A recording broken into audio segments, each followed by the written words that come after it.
అందరికీ నమస్కారం. అందరికీ విజయదశమి శుభాకాంక్షలు. ఇవాళ మీ ముందు ఒక ఇంట్రెస్టింగ్ స్టోరీని తీసుకొచ్చాను.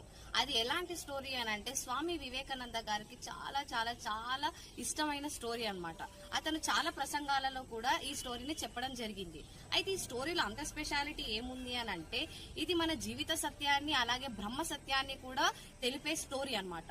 అదొక వేదిక్ స్టోరీ. ఆ స్టోరీ అనేది స్వామి వివేకానంద గారికి చాలా ఇష్టమైన స్టోరీ.